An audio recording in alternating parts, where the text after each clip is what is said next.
Je ne suis pas une apparition. Je suis peut-être une lumière. Et par contre, aujourd'hui, le 2 février, je suis apparu pour la première fois au monde, puisque c'est mon anniversaire. Et ça a eu lieu en 1949. J'avais été caché pendant quelques mois dans le sein de ma mère, et tout à coup, je suis venu au grand jour.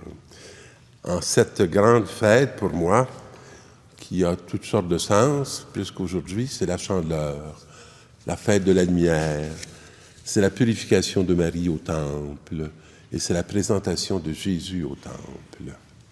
Alors, c'est à la fois une fête qui lie la mère et l'enfant et toute la famille qui vont se déplacer pour se rendre, selon ce que dit la loi, de présenter l'enfant au temple. La première lecture, le Seigneur vient dans son temple pour nous purifier. C'est quoi ça, être purifié? Ça, c'est être transformé. Être purifié, c'est être transformé. C'est être libéré de tous les petites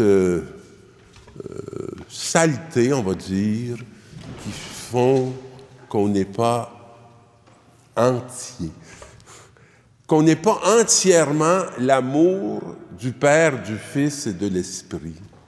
C'est d'être affranchi du mal qui vient, je dirais, couvrir la merveille que nous sommes.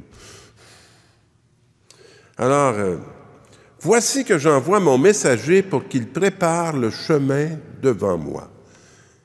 Dieu s'en vient prendre possession de notre chair, de notre être, pas à la manière du démon, à la manière de l'amour, à la manière de celui qui vient pas faire la division, mais qui vient faire l'unité de cœur et d'esprit.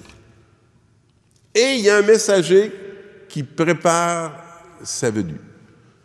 Alors, est-ce qu'on est attentif pour découvrir tous les messagers qui sont venus préparer dans nos vies cette heure, on dirait en théologie, ce kairos, cette heure de Dieu qui nous saisit entièrement. Le messager de l'Alliance que vous désirez, le voici qui vient, dit le Seigneur de l'univers. Alors maintenant, nous qui sommes chrétiens, puis qui sommes chrétiens depuis 2000 ans, on sait très bien que ce messager, c'est Jésus-Christ. C'est lui le messager. C'est lui l'espérance. Alors, qui pourra rester debout lorsqu'il se montrera? Qui peut rester debout devant la croix de Jésus?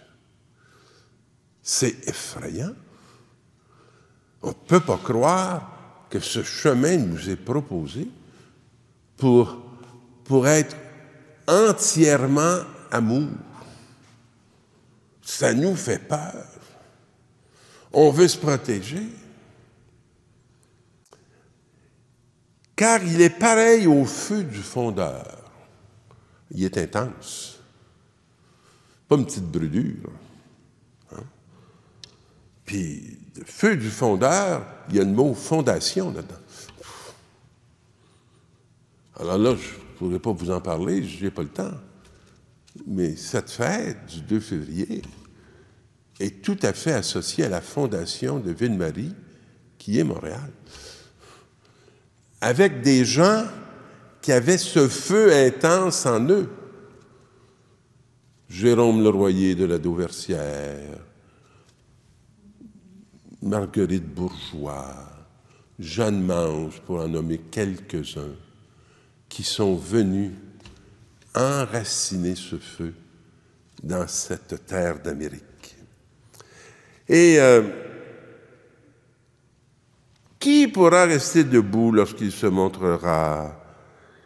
Il est comme ce feu du fondeur, pareil à la lessive des blanchisseurs. Vous savez, c'est coriace, la lessive des blanchisseurs. Il s'installera pour fondre et purifier. Il purifiera les fils de Lévi, les affinera comme l'or et l'argent. Ainsi pourront-ils, aux yeux du Seigneur, présenter l'offrande en toute justice. Relisez-la, cette parole-là. C'est incroyable. Dans la deuxième lecture, le prêtre en tout semblable à nous. Alors, ce n'est pas le prêtre au-dessus de nous, tout à fait semblable à nous. Puisque les hommes ont tous une nature de chair et de sang, c'est notre réalité, Jésus a voulu partager cette condition humaine. Alors, voyez-vous, lui, pour la partager, cette condition humaine, il est parti de ses hauteurs, parce qu'il était là, puis il est descendu jusqu'à nous. Il ne s'est pas mis au-dessus de nous. La seule fois qu'il s'est mis au-dessus de nous, là, c'est évident, c'est sur la croix. À part de ça, il n'était pas au-dessus de nous. Il était à égalité. Il est venu prendre notre chair et notre sang. Dieu expérimente l'homme pour que l'homme puisse expérimenter Dieu. Ainsi, par sa mort, il a pu réduire à l'impuissance celui qui possédait le pouvoir de la mort. Il a rendu le diable, le malin, impuissant, plus capable d'engendrer, plus de fécondité malsaine, rien, néant.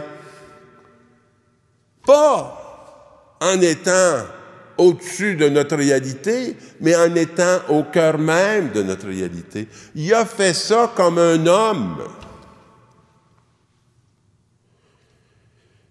Il a rendu libres ceux qui, par la crainte de la mort, passaient toute leur vie dans une situation d'esclave. J'aime pas ça, être un esclave.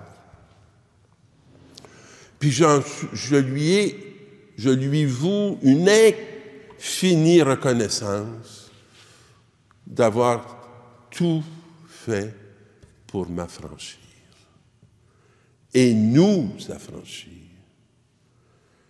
Car ceux qu'il vient aider, ce ne sont pas des anges, ce n'est pas les anges. Ce sont les fils d'Abraham. Nous voici. C'est juste nous. C'est eux qui viennent aider. Il fallait qu'ils deviennent semblables à tous les frères.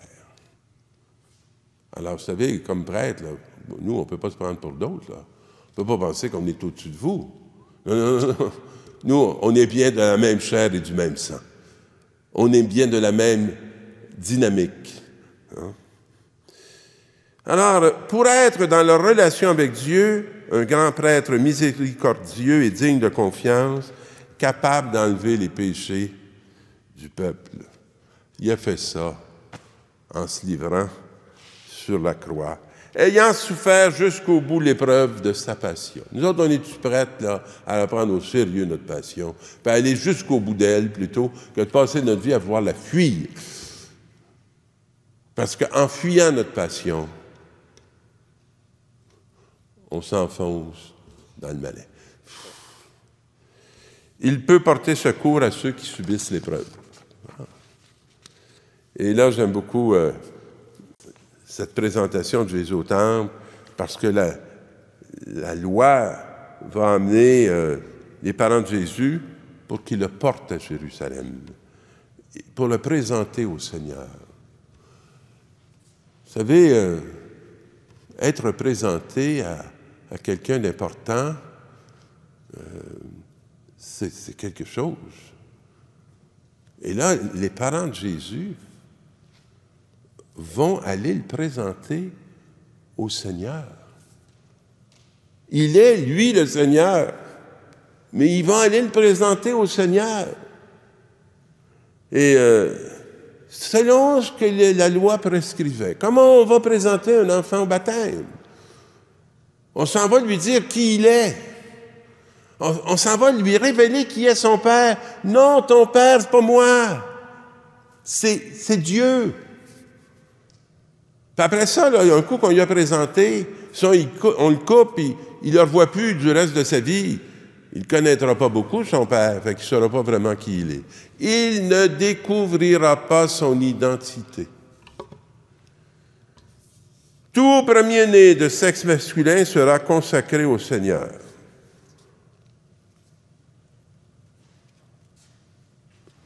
Alors, puis il venait présenter aussi une offrande là, qui est prescrite par la loi. Et là, je vais vous dire quelque chose qui arrive, parce que le texte est long, si je vous le commande phrase par phrase, on n'en finira pas. Tout le début du texte, c'est des mouvements qui se font prescrits par la loi.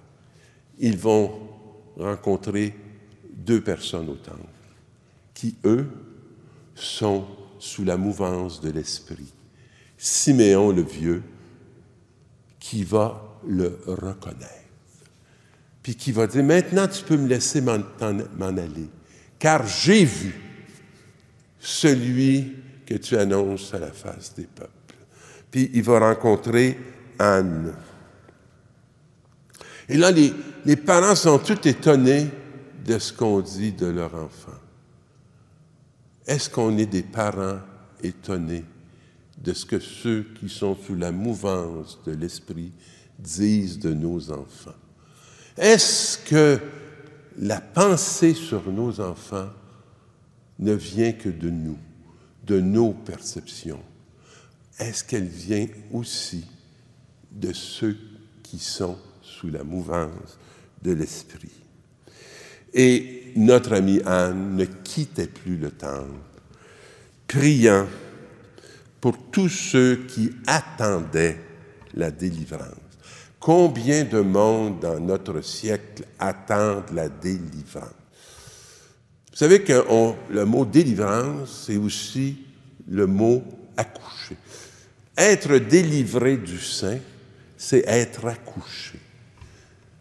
Est-ce que dans notre siècle, il n'y a pas de monde qui attendent d'être accouchés? Parce que depuis qu'ils sont au monde, ils ne sont pas encore accouchés. Alors demandons au Seigneur de nous présenter au temple pour qu'on puisse rencontrer les accoucheurs de notre vie, de notre mission et de notre vocation. Bonne semaine, mes amis.